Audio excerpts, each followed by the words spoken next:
수성계의 제일 마녀의 대릴상으로서 난 매일 제 시간에 이혼을 요구한다. 온 세상의 마두들이 내가 가루가 될 거라 생각할 때 난 슬쩍 해바라기 씨를 꺼내 들고 건기 어린 아내가 정파 수장을 날리는 걸 본다. 이 사람이 내 아내 봉주가다.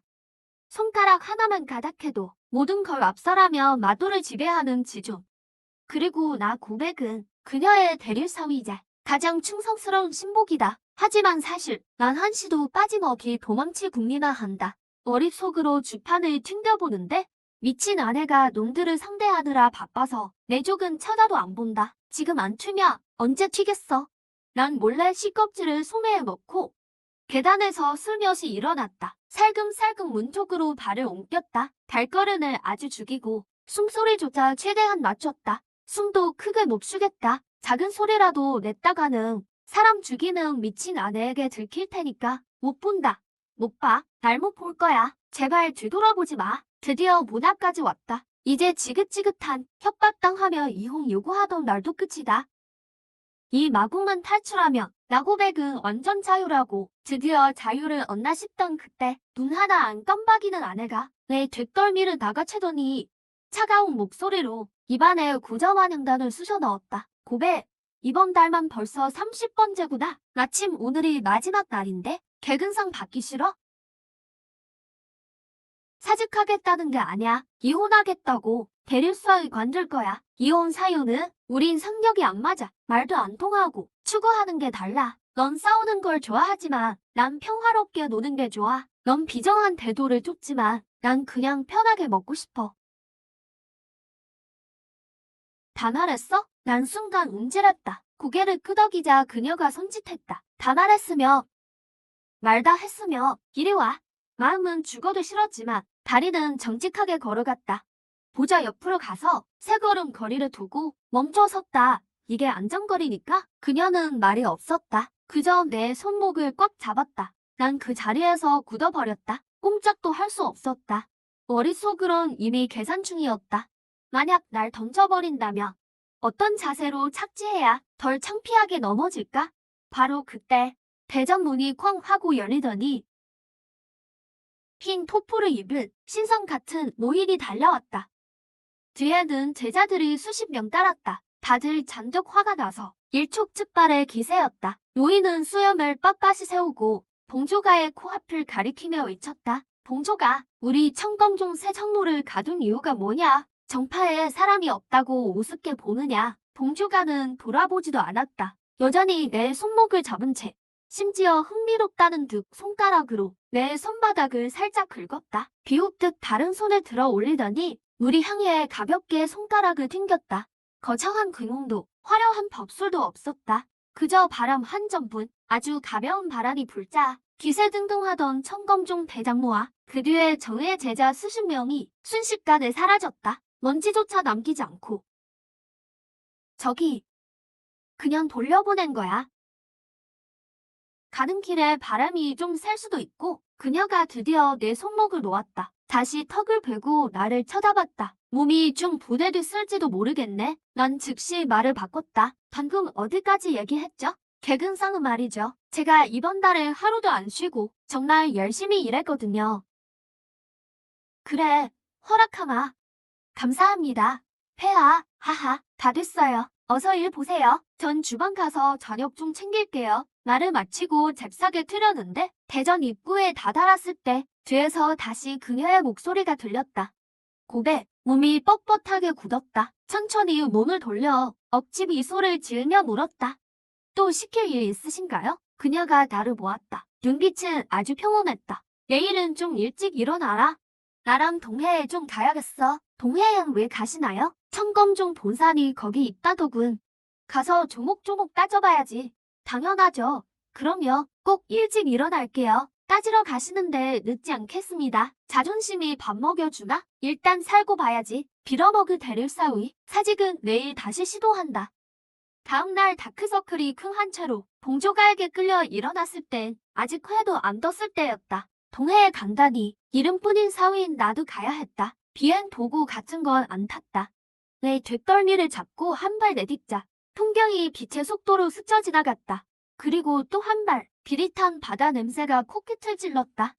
동해에 도착했다. 발이 땅을 닿았을 때 다리는 이미 후들거렸다. 문 앞에는 무대 위에 떠있는 거대한 섬이 있었다. 신비로운 기운이 감돌고 여수들이 날아다니는 게 누가 봐도 정파 대문파다웠다. 청검종에 도착했다. 봉조가가 나를 놓고 그녀의 구김 하나 없는 옷매무새를 다듬었다. 여기 가만히 있어. 도망치지 마. 금방 올 테니.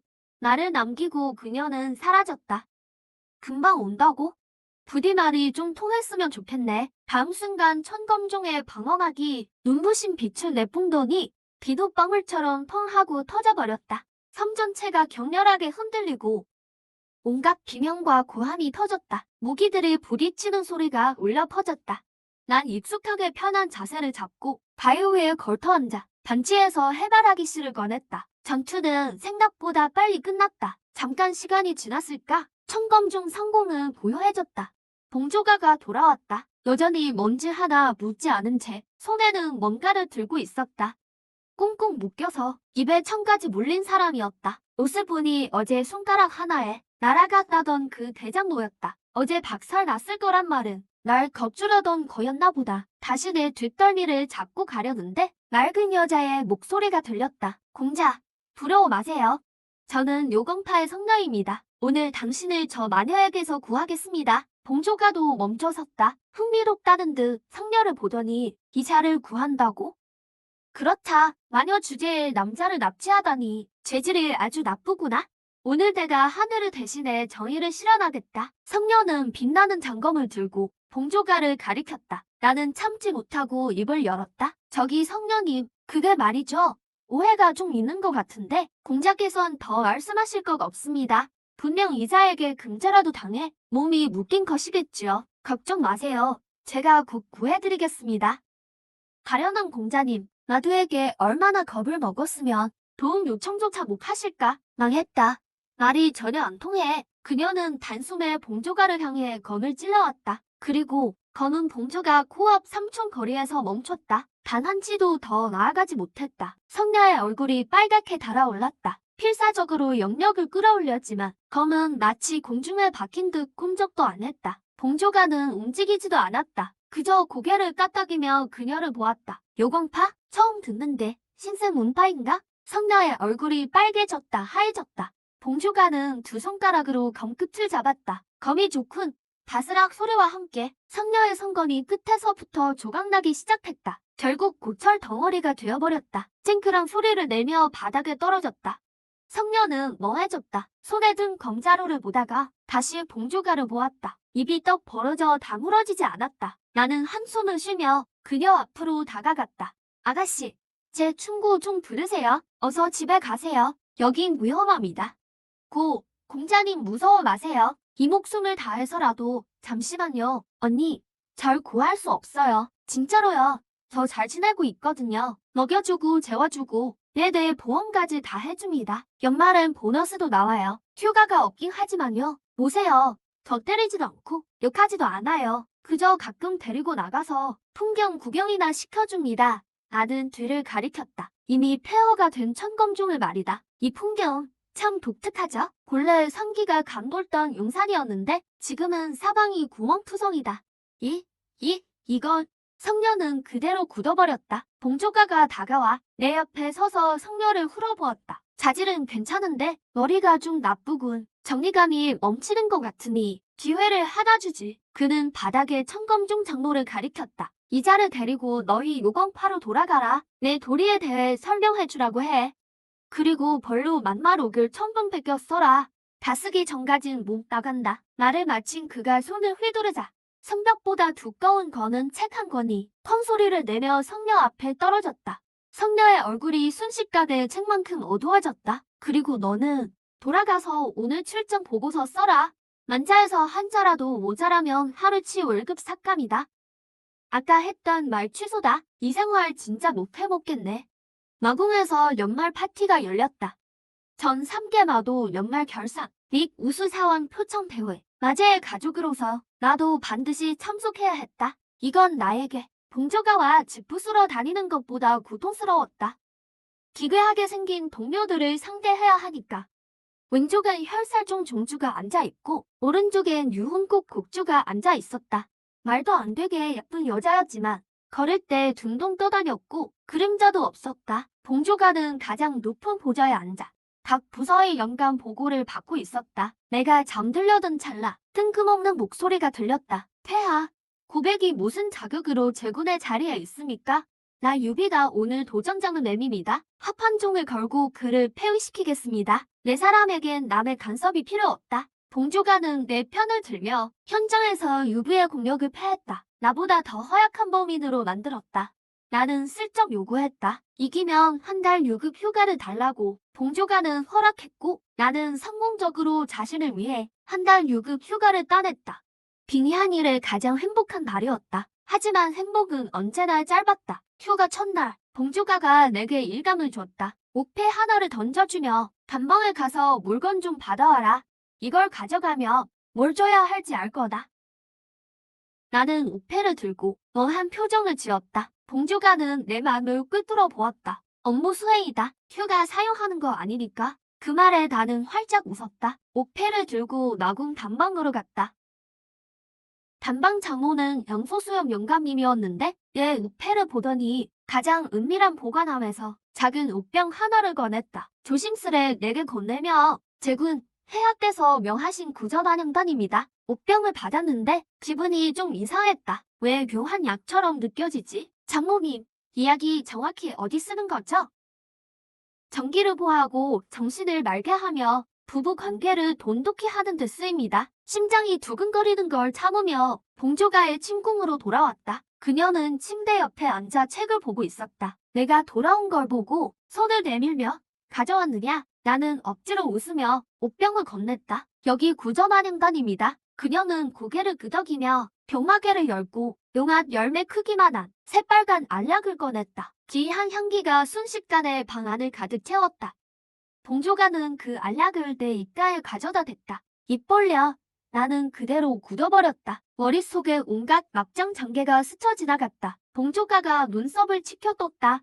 안 먹어? 자병 없어요. 몸 아주 건강해요. 전기 보관 같은 거 필요 없어요. 안다. 하지만 넌 너무 약해. 바람만 불어도 쓰러질 것 같지. 지난번 동해 갔을 때도 오자마자 감기 걸렸잖아. 어제는 일반인 한 병 때려놓고 오늘까지 손목이 부어있고 너무 귀찮아. 그는 내 아픈 손목을 조물거렸다. 이 약을 먹으면 좀 튼튼해질 거다.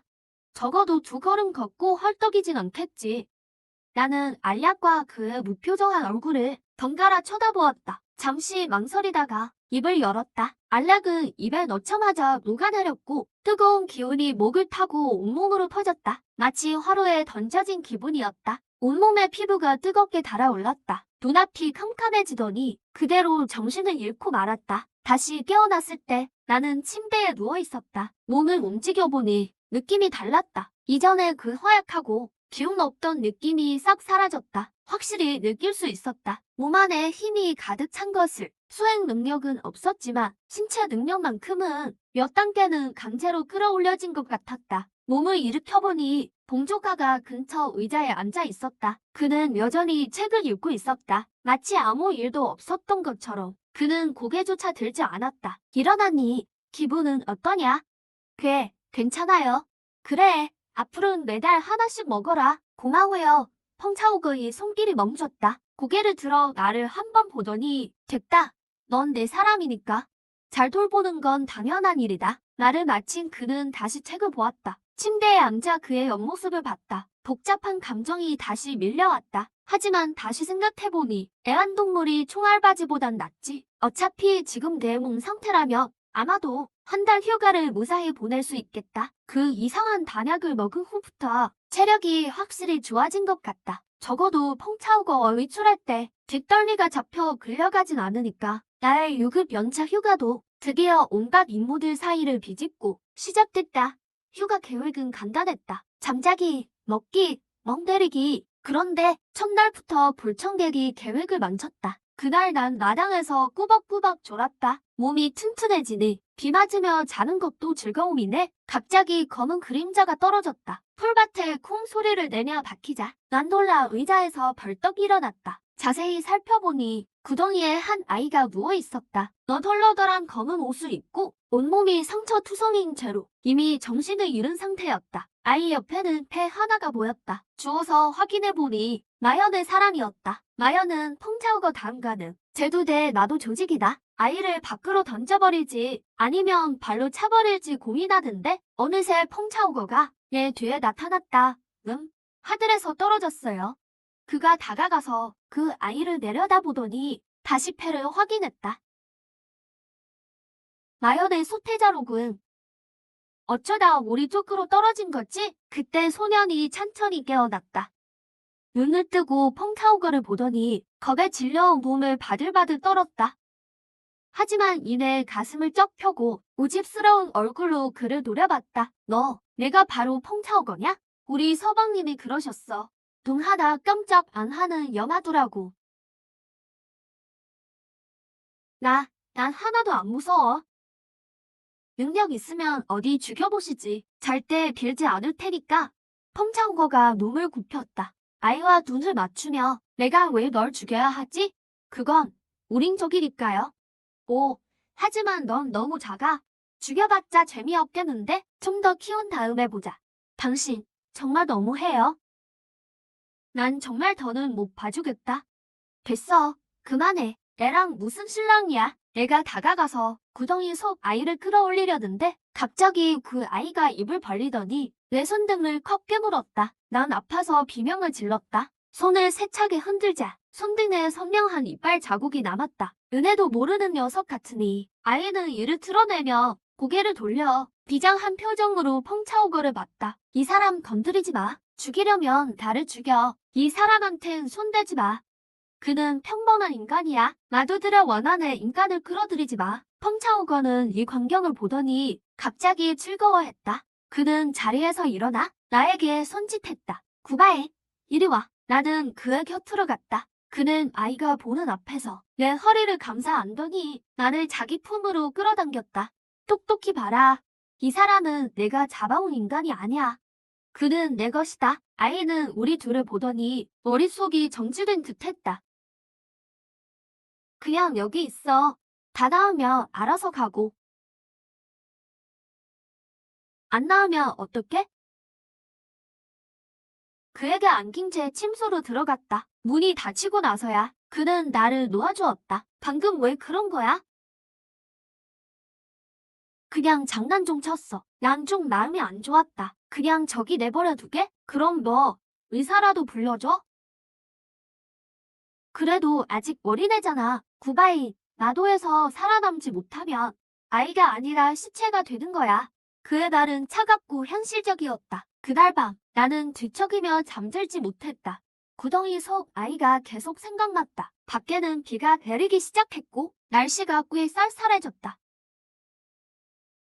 결국 난 참지 못하고 몰래 이불 하나를 챙겨 주방에서 만두 2개를 훔쳐 밖으로 살금살금 나갔다. 역시 마음이 약해져서 에라 모르겠다. 구덩이 속 아이는 여전히 무릎을 끌어안은 채 추위에 오들오들 떨고 있었다. 나를 보더니 여전히 그 경계하는 표정을 지었다. 나는 이불을 덮어주고 만두 2개를 건넸다. 하지만 아이는 미동도 없었다. 난 그냥 만두를 옆에 내려놨다. 먹든 말든 마음대로 해. 안 먹으면 굶어 죽는 거지. 말을 끝내고 뒤돌아섰다. 2걸음쯤 가자. 뒤에서 바스락 소리가 들렸다. 뒤를 돌아보니 이불을 뒤집어 쓰고 몸을 감싸더니 만두 하나를 집어 허겁지겁 먹고 있었다. 나는 살짝 미소 짓고 방으로 돌아와 문을 닫고 잠을 청했다. 다음 날 다시 가보니 구덩이는 비어 있었다. 이불과 남은 만두 하나만 있었다. 떠난 모양이다. 막 돌아가려는데 펑차오거가 내 뒤에 서 있었다. 깜짝이야. 언제 온 거야? 내가 이불 가져갈 때부터. 난 좀 민망해졌다. 그가 한마디 했다. 지나친 동정심이군. 오늘 뭐 먹고 싶어? 무슨 소리야? 휴가인데 매일 식당 밥만 먹을 순 없지. 그럼 생선 요리 먹을래. 그날 점심 식탁에 정말 동해 잉어 찜이 올라왔다. 맛있어? 그럼 됐어. 오늘 그가 좀 이상한 것 같았다. 뭐가 이상한지 콕 집을 순 없지만 그 뒤 며칠 동안 PD마다 동해 요리가 나왔다. 개효가는 평화롭게 흘러갔다. 나연의 수태자가 다녀간 이후로는 별다른 소동이 없었다. 간만에 마음 편한 날들이었다. 그러던 어느 날 머릿속에서 갑자기 목소리가 들렸다. 그러던 어느 날 머릿속에서 갑자기 소리가 났다. 딩동. 숙주의 강렬한 감정 변화 감지, 반란 반정 시스템 정식 활성화. 난 깜짝 놀라서 의자에서 떨어질 뻔했다. 주변을 둘러봤지만 마당엔 나 혼자뿐이었다. 너무 오래 쉬어서 환청이 들리는 건가? 그때 다시 목소리가 들렸다. 안녕하십니까? 숙주님. 저는 번호 9527 반란 반종 시스템입니다. 사악한 여마두에게 박해받는 무고한 이들을 도와 새 삶을 얻고 정도의 석에 돕는 것이 목적이죠. 나는 속으로 환호했다. 시스템, 넌 뭘 할 수 있어? 나를 처나무적으로 만들어줄래? 집에 보내줄 수 있어? 이게 뭐야?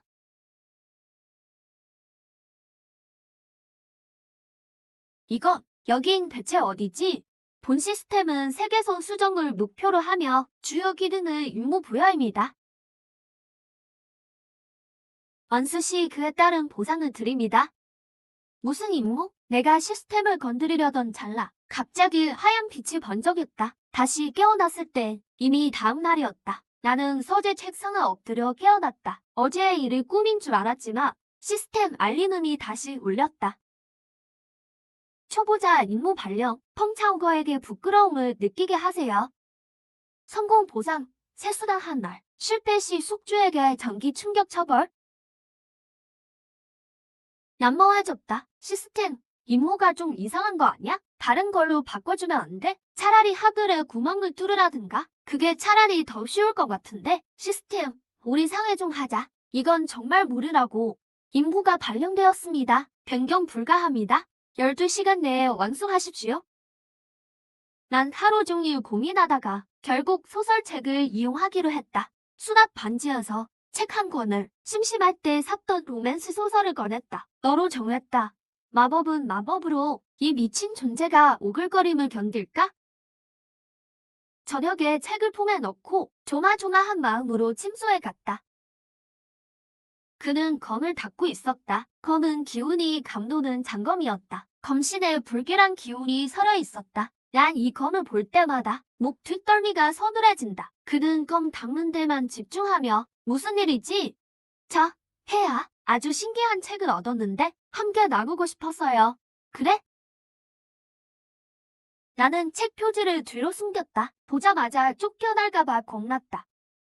네, 진짜 재미있거든요. 목소리를 가다듬고 읽기 시작했다. 그는 3개를 통치하는 패도적인 제군. 완벽한 미모에 냉혹하고 무정했다. 그는 선대에 잘복 들어온 꼭 요정. 순진하고 착했다. 우연한 사고로 그의 품에 안겼고 나는 읽으면서 펑차우거의 표정을 살폈다. 이거 놓으세요. 당신은 악마예요. 악마? 진짜 악마가 뭔지 곧 알게 될 거다. 제구는 콕 요정의 턱을 잡았다. 여전히 반응이 없길래 나는 더 강도를 높였다. 남자가 사악하게 웃으며 그녀의 턱을 나가채고 낮게 속삭였다. 여자여, 지금 불장난하는 건가? 남자의 말은 달콤했고 구절마다 아찔했다. 불장난의 결과는 뭐지? 가장 중요한 부분을 읽으려는데 그가 일어나 내게 다가왔다. 심장이 덜컥 내려앉았다. 시스템 경고음이 머릿속에 울렸다. 경고, 대상 인물 감지, 감정 수치 격렬한 요동 발생. 숙주는 즉시 행위를 중단하십시오. 다리에 힘이 풀렸다. 펑차우거는 내 앞에 멈춰섰다. 그는 예약적인 태도로 깊은 눈빛으로 나를 봤다. 무슨 생각인지 알 수 없었다. 잠시 후 그가 입을 열었다. 내가 입는 게 대체 뭐냐? 아니요. 제가 잘못 기억했어요. 이건 절대 기서가 아니에요. 나를 때릴 줄 알고 무의식적으로 눈을 감았다. 그런데 그는 내 손에서 화진만 쏙 빼앗아 갔다. 그는 2페이지쯤 넘겨보더니 나를 쳐다보며 갑자기 뜬금없는 질문을 던졌다. 고백아, 내가 잘생겼느냐? 나는 멍해졌다. 이게 무슨 목숨 걸린 질문이야? 머리를 빠르게 굴렸다. 폐하는 범인이 아니십니다. 그럼 천박한 잘생김이 아니라 폐하의 아름다움은 살기가 어린 아름다움이죠. 천직의 멱할만큼 눈부신 아름다움입니다. 똑바로 말해. 잘생기셨습니다. 말을 끝내고 한 대 맞을 준비를 했다. 그런데 아무 일도 없었다.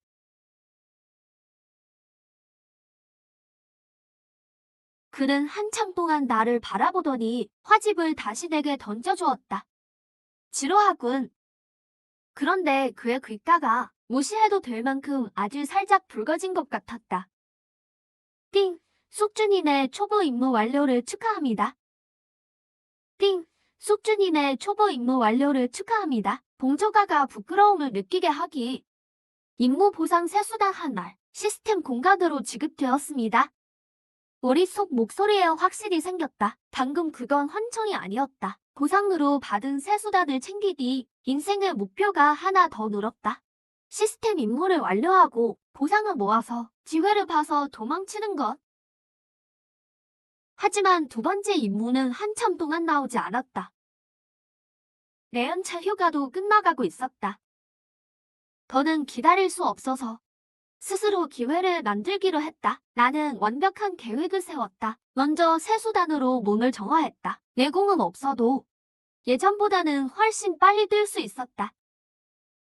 마지막으로 마궁의 순찰 경로를 연구해 수비가 가장 허술한 시간과 장소를 찾아냈다. 모든 준비는 끝났다. 이제 실행뿐이다. 바람 불고 어두운 밤을 결행일로 정했다. 봉조가가 마침 부속 문파의 반란을 진압하러 가서 당분간 돌아오지 못할 때였다. 은신 벽구를 챙겨서 어둠 속으로 잠입했다. 모든 것이 계획대로 순조로웠다. 순찰하는 마병들을 차례차례 피하고 겹겹이 쌓인 진법과 궁자들을 통과했다. 드디어 마궁 정문이 눈앞에 보였다. 가슴이 벅차올라 발걸음도 가벼워졌다. 한쪽 발을 마궁 문 밖으로 내디디려던 찰나 뒤에서 목소리가 들려왔다. 어디 가니? 나는 천천히 뒤를 돌아보았다. 그곳에 벌써 떠났어야 할 나연의 소태자가 키보다 큰 빗자루를 들고 내 뒤에 서서 호기심 가득한 눈으로 나를 보고 있었다. 헤헤, 저기 그게 산책 나왔어. 그가 고개를 끄덕였다. 믿어주니 안심이 되어 다시 가려는데 다시 도망가려고 발을 뗐다. 그런데 봉조가가 그랬어. 밤에 밖에서 돌아다니는 놈은 다리를 분질러 놓겠다고. 그는 넓지 않은 구석에 다리가 부러진 채 버려진 마병들을 가리켰다. 너 왜 아직 여기 있어? 덜썩한 거 아니었어? 안 갔어. 아바님이 아직 데리러 안 오셔서 갈 데가 없어. 그의 자벽복을 보니 의문이 생겼다. 근데 옷은 왜 그래? 봉조가가 그랬어. 마궁에선 노는 놈 안 키운다고. 일하든지 아니면 죽든지 하래서 일을 골랐어. 난 지금 나궁의 수습 청소부야. 나는 그를 보며 할 말을 잃었다.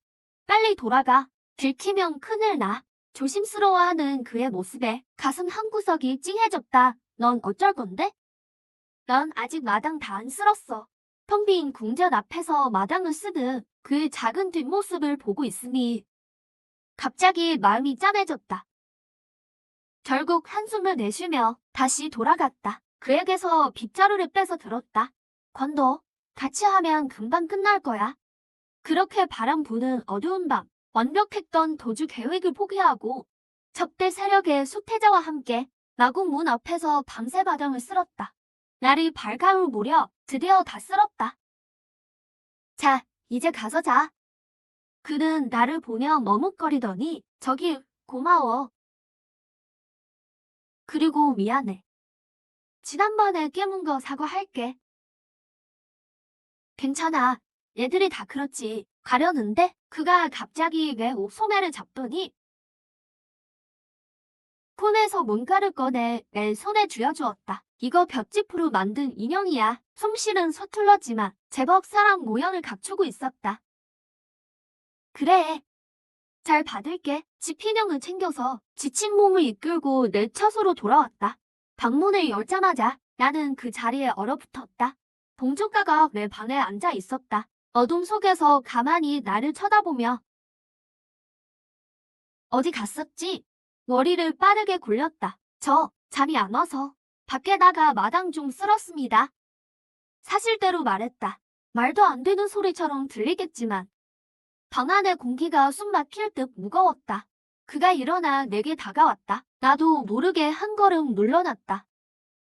내 앞에 멈춰선 그는 내 어깨에 붙은 낙엽 하나를 털어주더니 그대로 내 곁을 지나 밖으로 나갔다. 처음부터 끝까지 꾸짖는 말 한마디 없었다. 나는 멍하니 서서 한참을 멍때렸다. 고개를 숙여보니 그가 낙엽을 털어줄 때 품속에 있던 지피인형을 건드렸는지 인형이 밖으로 살짝 삐져나와 있었다. 그는 분명 봤을 것이다. 그러니 다 알고 있었다는 뜻이다. 도주 계획이 실패한 뒤 며칠간 얌전히 지냈다.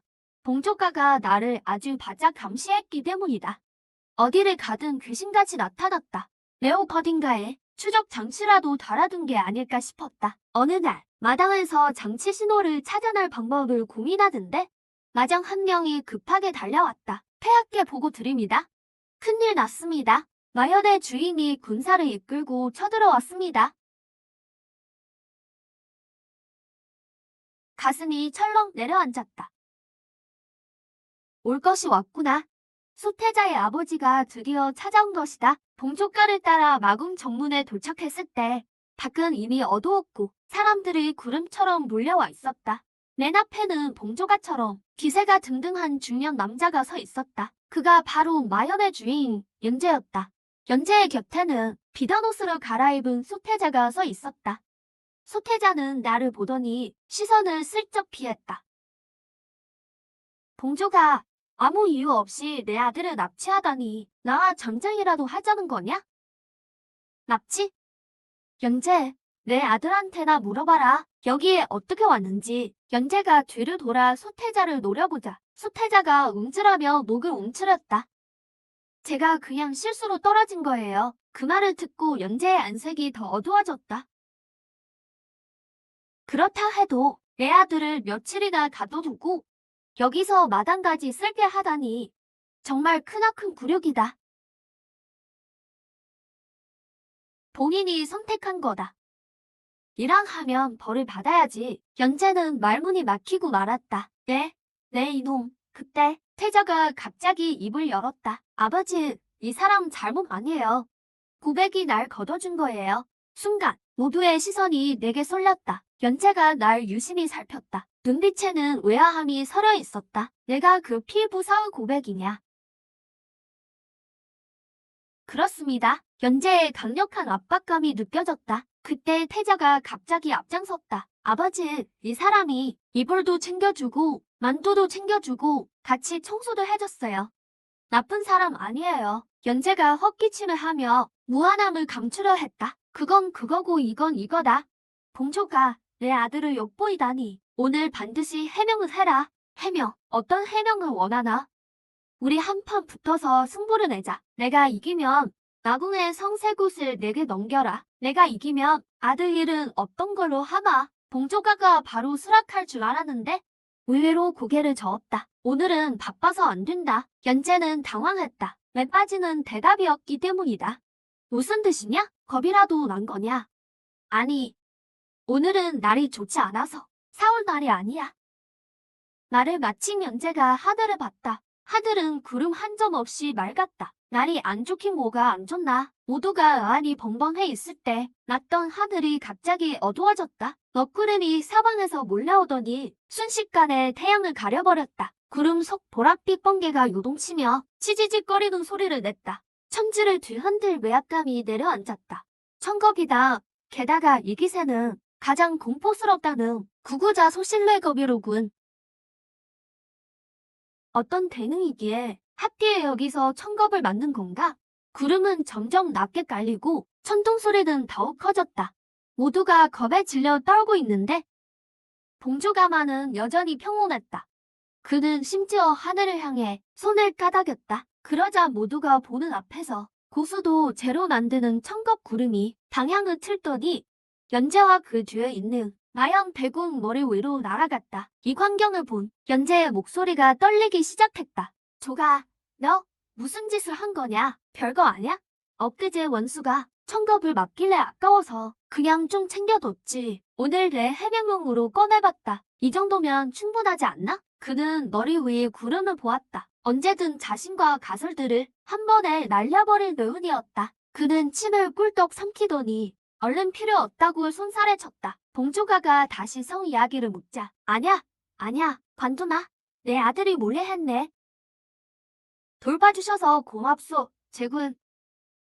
다음에 귀한 선물을 들고 정식으로 찾자가 인사하지. 연재는 말을 마치자마자 내게 멀리서 허리를 숙여 인사했다. 그러고는 멍한 태자를 끌고 대군과 함께 도망치듯 사라졌다. 그들이 떠나자 하늘의 천겁 구름도 흩어졌다. 하늘은 다시 맑아졌고 방금 일은 마치 환상 같았다. 마궁 입구에는 나와 봉조가만 남았다. 나는 그를 바라보며 세계관이 또 한 번 파괴됨을 느꼈다. 그가 내 시선을 눈치챘다. 뭘 보나? 헤헤. 아무것도 아냐. 참 얼들하다 싶어서. 그는 내 농담을 못 알아들은 듯했다. 가자. 밥 먹으러. 그의 뒷모습을 보며 문득 그런 생각이 들었다. 도망은 잠시 미뤄도 됐겠다고. 이런 든든한 백이 있다면 조금 스릴은 있겠지만 꽤 안전할 것 같았다. 적어도 시비 걸 돈은 없을 테니까. 봉조가가 청겁으로 영재를 쫓아낸 후 마궁 내에 내 위상이 묘하게 변했다. 전엔 경멸 섞인 눈으로 날 보더니 이젠 경멸은 사라지고 순수한 경외심만 남았다. 심지어 아부까지 떨기 시작했다. 그들은 연재가 고개 숙인 사람이라면 보통 인간이 아닐 거라 믿는 듯했다. 내게 엄청난 비밀이 있을 거라며 그래서 온갖 희한한 선물들이 내 방에 쌓이기 시작했다. 난 이 물건들을 전부 봉조가에게 줬다. 시시하군. 그는 보지도 않고 창고에 처박았다. 다사다난했던 내 연휴도 끝이 났다. 다시 매일 출근하며 봉조가의 업무를 돕는 일상이 왔다. 어느 날 그와 함께 전에서 보고를 듣고 있을 때였다. 딩동, 장기 임무 발생, 임무명, 맞이의 마음의 병, 대상자의 마음의 병을 찾고 그것을 해결할 수 있게 도와라. 보상, 대도 파편 X13, 시간 제한은 없으나 메인 스토리와 직결된 임무다. 적극적으로 임무를 수행해라. 나는 멍해졌다. 왜 임무가 갈수록 태산인 걸까? 어떻게 그의 비밀을 알아냈지? 직접 물어봤다가 미친놈 취급받으며 쫓겨나게 뻔하다. 난 주변 사람부터 공략하기로 했다. 가장 먼저 대총관을 찾아갔다. 천년을 산 노련한 마도였다. 봉조가에게 아주 충성스러우니 아는 것이 가장 많을 것이다. 그를 내 처소로 불러 곧장 본론을 꺼냈다. 총관, 물어볼 게 있어. 폐하께서 특별히 아끼거나 혹은 싫어하시는 게 있어? 제군께서 그건 왜 고르십니까? 그냥 폐하를 더 잘 알고 싶어서요. 부부 사이를 돈독히 할 겸해서 말이오. 총관은 그 말을 듣더니 표정이 아주 묘해졌다. 폐하께서 생일을 아주 싫어하십니다. 생일을요? 이유가 뭡니까? 애규, 저도 모릅니다. 오래전 일입니다. 폐하께서 명을 하나 내리셨죠. 누구든 생일을 입에 담지 말라고요. 이유는 아무도 모릅니다. 그저 매년 생일 때가 되면 폐하의 기분이 매우 나빠지십니다. 그러니 절대 건드리지 마십시오. 나는 고개를 끄덕이며 알겠다고 답했다. 아무래도 해결해. 실마리는 이 생일에 있겠군. 머릿속에서 계획이 세워지기 시작했다. 나는 다시 주변을 떠보며 오래된 시녀들에게 물어 그의 정확한 생일날을 알아냈다. 바로 보름 뒤였다. 보름이면 충분한 시간이다. 그 뒤로 보름 동안 나는 눈코뜰 새 없이 바빴다. 먼저 제군의 신분을 이용해 나궁 최고의 요리사들을 소집했다. 진귀한 술과 귀한 요리들을 모아 특별한 메뉴를 연구하게 했다. 또 사람들을 직접 데리고 봉조가의 침전 밖에 있는 황폐했던 뒷마당을 전부 새로 단장했다. 빛나는 진귀한 꽃과 풀도 심었다. 이 모든 건 비밀리에 진행했다. 요즘 봉조가가 바쁜지 며칠씩 궁을 비운 덕분에 내겐 절호의 기회였다. 드디어 그의 생일날이 되었다. 긴장해서 손에 땀이 났다. 보상을 받게 될지 아니면 타귀를 맞게 될지 몰랐다. 밤이 되어 봉조가가 돌아왔다. 그는 매우 피곤해 보였고 미간에는 날카로운 기운이 서려 있었다. 분명 밖에서 기분이 상한 모양이다. 그는 돌아오자마자 자신의 침소를 향했습니다. 문을 열던 그 순간 그는 굳어버렸습니다. 방 안에는 불이 켜져 있지 않았고 그 대신 창밖 정원에 있는 빛나는 꽃과 풀들이 무한적인 빛을 뿜어내고 있었습니다. 방 한가운데에는 탁자가 놓여 있었고 그 위에는 요리사에게 부탁해 준비한 음식들과 케이크 하나가 놓여 있었습니다. 이 세 개의 케이크는 없었지만 제 기억을 되살려 도면을 그렸고 영리와 연과 그리고 크림과 비슷한 용지를 사용해 만들었습니다. 위에는 빨간 잼으로 삐뚤빼뚤하게 생일 축하 네 글자가 적혀 있었죠. 나는 어둠 속에서 걸어 나왔습니다. 손에는 미리 준비한 선물을 들고 있었죠. 작은 오르골이었습니다. 이것 역시 제가 도면을 그려 만들게 한 것이었죠. 오르골을 열면 아주 단순하면서도 익숙한 전생에 들었던 생일 축하 노래의 멜로디가 흘러나왔습니다. 그 생일 축하 노래가요. 나는 그를 바라보며 오르골을 건넸습니다. 봉조가는 그 자리에 가만히 서 있었습니다. 그는 방 안에 이 모든 것과 나를 바라보는 눈빛에는 생전 처음 보는 망연함이 서려 있었죠. 정막이 흐르는 공기는 무서우리만큼 조용했습니다. 심장이 튀어나올 것만 같았습니다. 한참의 시간이 흐른 뒤 그가 마침내 움직였습니다. 그는 내 선물을 받지도 않았고 음식들을 쳐다보지도 않았습니다. 그저 내 앞으로 다가와 손을 뻗어 내 얼굴을 살며시 만졌습니다. 그의 손끝은 아주 차가웠습니다. 누가 이런 걸 하라고 했지? 내가 스스로 하고 싶어서 한 거라고 대답했습니다. 그는 나를 쳐다보았고 눈동자가 미세하게 떨리는 듯 했습니다. 그때 시스템 알림음이 갑자기 울렸습니다. 끼리 대상인물의 심결이 격렬하게 흔들리는 것이 감지되었습니다. 임무 달성도 50%, 시스템 소리에 한 가지 확실히 들었습니다. 제 계획이 절반은 성공했다는 것을요. 왜지? 나는 그의 눈을 바라보며 말했습니다. 이유는 없어요. 그저 생일은 누군가에게 기억되어야 하고 행복해야 한다고 생각했을 뿐이에요. 그는 갑자기 손을 거두더니 내게 등을 돌리고 섰습니다. 이것들을 다 치워라. 앞으로는 다시는 이런 짓 하지 마. 말을 마친 그는 내전으로 들어갔고 문을 닫아버렸습니다. 정성껏 꾸몄지만 그에게 전부 보정당한 이 방에 나만 홀로 남겨졌습니다. 조금은 실망스러웠지만 후회하지는 않았습니다. 그가 뒤를 돌던 그 순간 그의 얼굴에서 눈물 한 방울이 떨어지는 것을 보았기 때문입니다.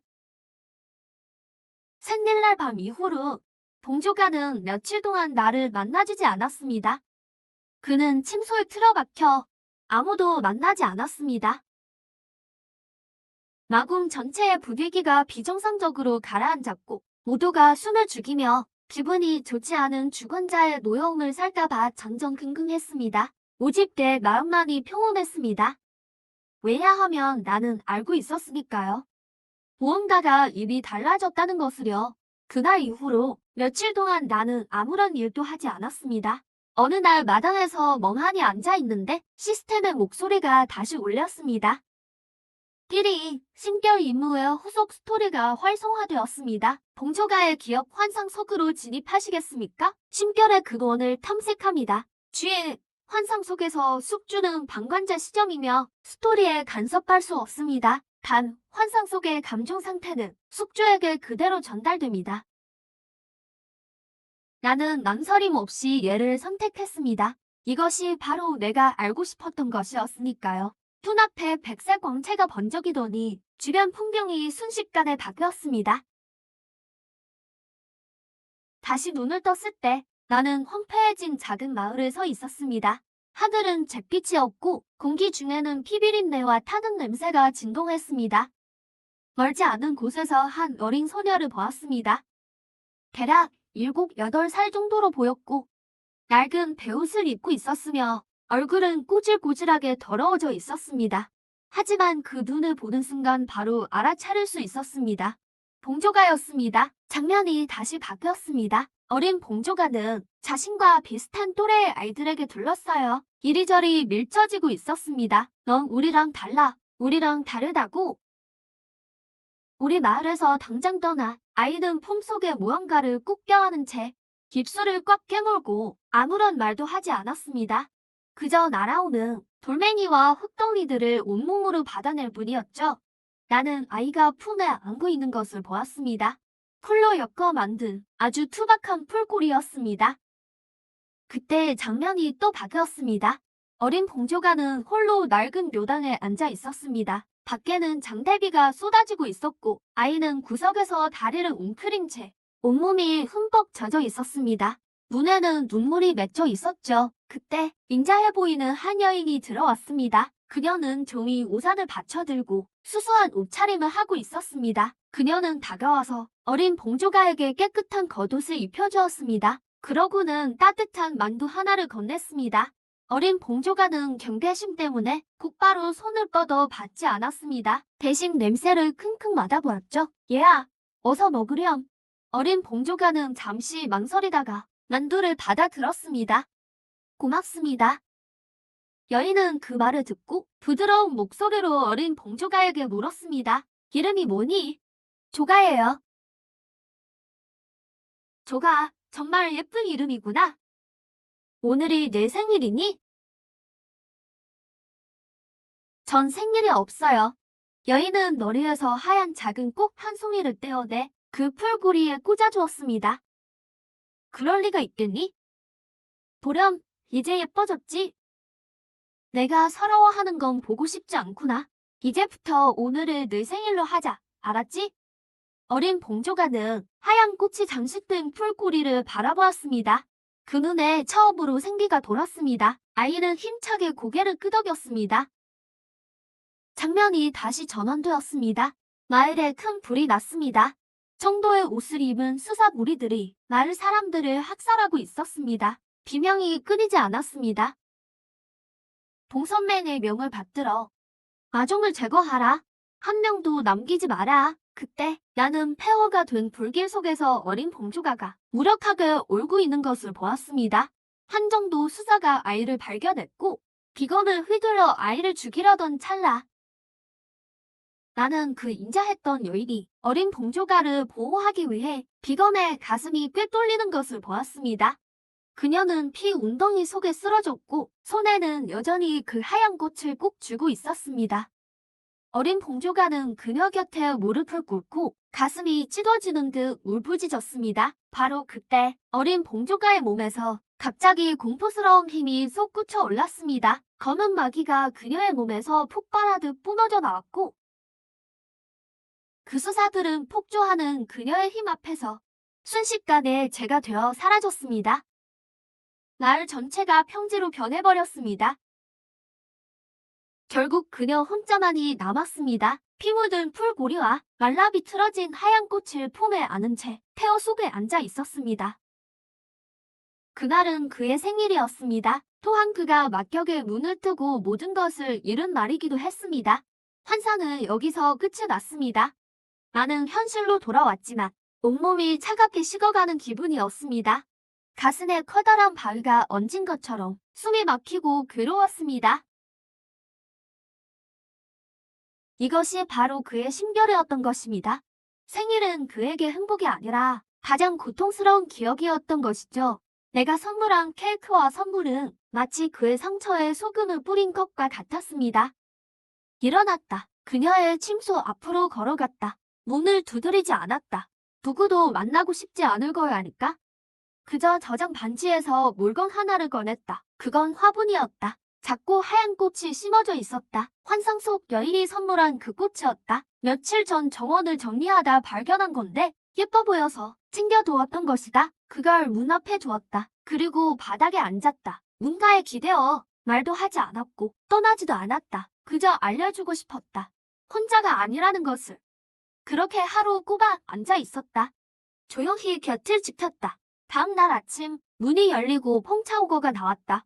눈가는 붉게 충혈되었고 안색은 청백했다. 눈빛은 어느 때보다 맑았다. 그녀는 문 앞에 화분을 보았다. 뭔가에 기대어 잠든 나도 보았다. 날 깨우지 않았다. 그저 몸을 굽혀 한참 동안 날 바라보았다. 그리고 손을 뻗어 머리 위에 낙엽을 떼어주었다. 지난번 환상 속에서 그 여인이 꽃을 꽂아주던 모습과 똑같았다. 천천히 눈을 떴다. 코앞에 있는 펑차오거가 보였다. 그때 시스템 알림음이 머릿속에 다시 울렸다. 띵! 임무 맞이의 신결, 달성도 100%, 보상 대도의 파편 3분의 1 지급, 축하합니다. 숙주님, 세계선의 일부를 바꿀 능력을 얻었습니다. 다시 펑차오거를 보았다. 마음의 짐을 벗은 뒤 변한 것 같기도 안 변한 것 같기도 했다. 여전히 단호하고 냉혹한 영화도였지만 그녀를 감싸던 차갑고 날카로운 기운이 많이 누그러졌다. 날 보는 눈빛에도 알 수 없는 감정이 섞여 있었다. 그날 이후 서재 출입을 허락받았다. 원래 금지된 구역이었다. 육체 강도가 충분하다며 공법을 배워보라고 했다. 그녀의 서재는 넓었다. 온갖 공법 비극과 오래된 두루마리들이 가득했다. 심심하던 차에 책장을 정리하기 시작했다. 그때 묘한 책 한 권을 발견했다. 이름도 없었고 표지는 백지였다. 그런데 기이한 느낌이 들었다. 손을 대는 순간 책에서 빛이 뿜어져 나왔다. 동시에 시스템 알림이 글가에 올렸다. 세계선 핵심 도구 감지, 천명 시나리오를 읽겠습니까? 수락했다. 방대한 정보가 머릿속에 쏟아졌다. 이 세계의 원래 줄거리를 보았다. 세계선 읽는 중 핵심 로딩 10%, 50%, 100%. 전형적인 선역 주인공 성공담이었다. 주인공 이름은 롱아웃텐, 출신은 비천하지만 재능은 뛰어났다. 성장하며 기현이 끊이지 않았고 사냥하며 후궁을 모아 결국 세상의 정점에 섰다.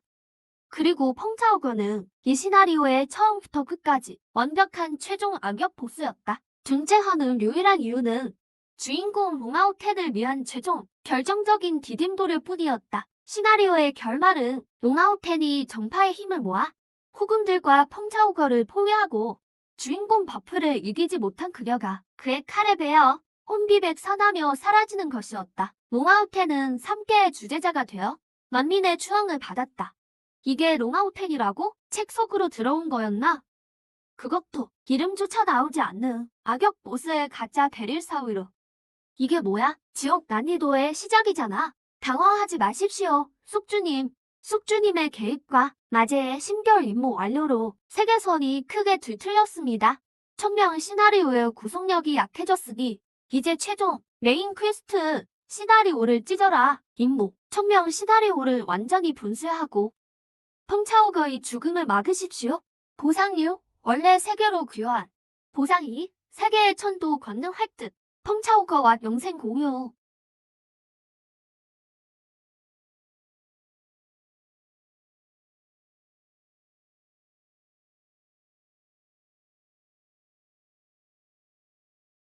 그녀가 내 손에 책을 보았다. 처음으로 안색이 변했다. 봤구나.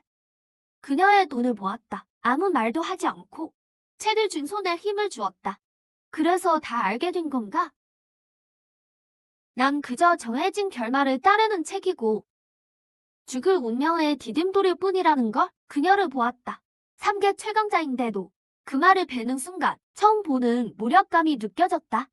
그녀도 알고 있었던 거다. 자신의 운명을. 그건 당신 운명이 아니야. 왜지? 내가 허락 안 하니까 말을 끝내고 나조차 반응하기도 전에 내 손에서 황금빛 불꽃이 타올랐다. 배도의 파편의 힘이었다. 천명을 결정한다던 시나리오는 타오르는 불꽃 속에서 저항 한번 해보지 못하고 제가 되어 사라져 버렸다. 이번 생은 나를 위해 살 거야. 펑차오거는 멍해졌다. 그녀는 제 더미를 멍하니 보더니 천천히 고개를 들어 날 보았다. 눈에는 믿기지 않는다는 기색이 가득했다. 지금부터 당신의 운명은 당신이 정해. 남이 쓴 각본 따위 연기하지 마. 그녀가 널 보았다. 아주 오랫동안. 그리고 웃었다. 비웃음도 아니고 교소도 아니었다. 진심 어린 눈이 녹듯 따뜻한 미소였다. 좋아. 단 한마디였지만 1000마디 말보다 힘이 있었다. 그 순간 알았다. 마침내 그녀의 마음에 닿았음을. 그때 마궁 하늘의 구름이 급변했다. 천지에 권풍이 몰아치고 끝을 알 수 없는 숨막히는 압박감이 하늘에서 몰려왔다. 이어서 당당하고 기세 넘치는 천도의 기운을 품은 목소리가 울렸다. 요녀 펑타오거. 내 제삿날이다. 고개를 들어보니 하늘 멀리 수많은 군사가 보였다.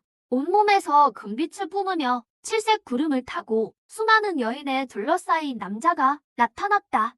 대검을 들고 하늘 위에서 당당히 서 있었다. 시나리오 속 주인공 똥아우텐이 드디어 등장했다. 그녀의 미소가 사라졌다. 대신 차갑고 잔인한 기운이 다시 살아나며 공포의 연화도 본색을 드러냈다. 잘 왔군. 찾으러 갈 번거로움을 덜었어.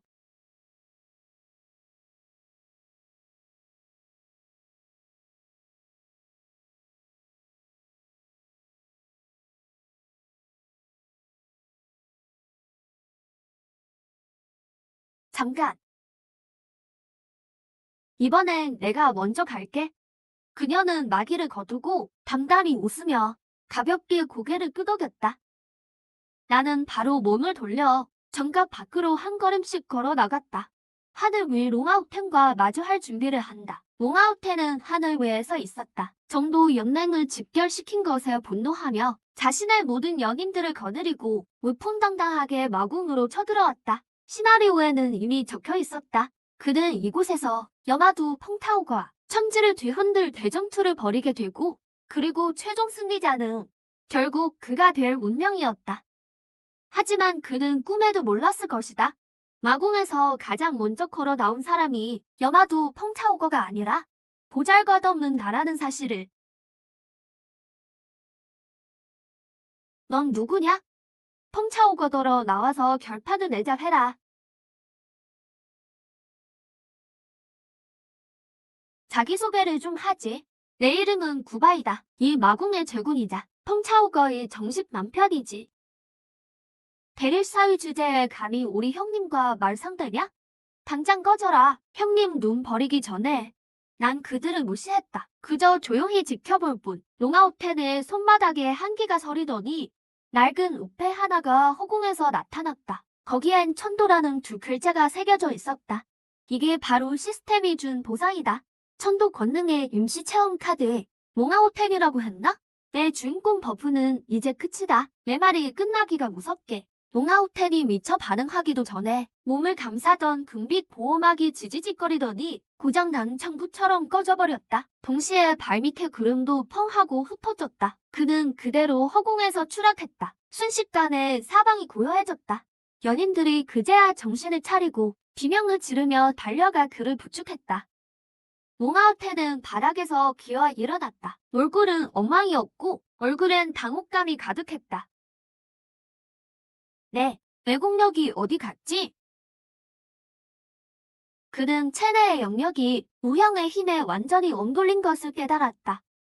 지금의 그는 그저 평범한 장정과 다를 바 없었다. 서두르지 마. 내 기연도, 내 치트키도, 내 패기도 이제 전부 사라졌으니까.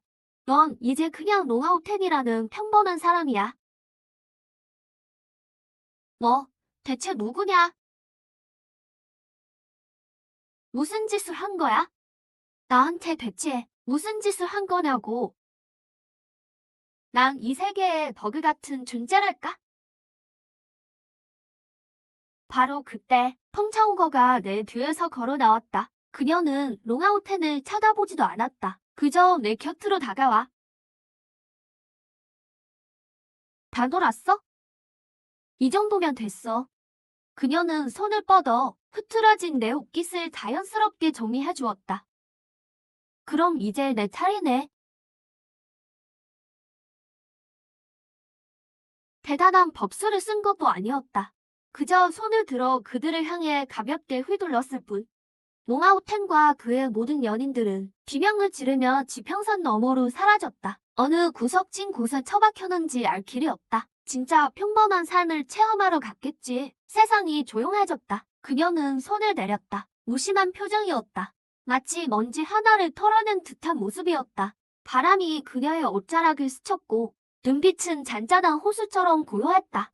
어떤 감정도 느껴지지 않았다. 고마워요. 천만에 난 내 남편이니까. 그녀도 미소를 지었다. 차갑게 얼어붙었던 기운이 눈 녹듯 사라졌다. 그녀가 이렇게 우는 건 두 번째였다. 정말 아름다웠다. 내 앞에 펑카우거를 모았다. 그녀를 바라보니 눈 속의 미소가 이미 답을 준 것 같았다. 나는 손을 뻗어 그녀의 손을 잡았다. 펑차우거.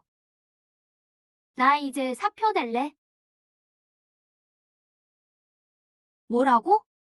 그녀는 잠시 멍해졌다. 눈빛이 순식간에 차가워졌다. 베르사유 노릇은 이제 그만둘 거야. 진짜 제군이 되고 싶어. 당신과 함께 말이야. 그녀는 나를 아주 오랫동안 쳐다보았다.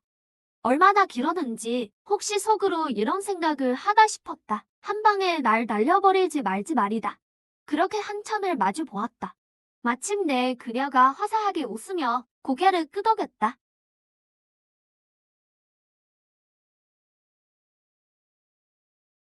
허락할게.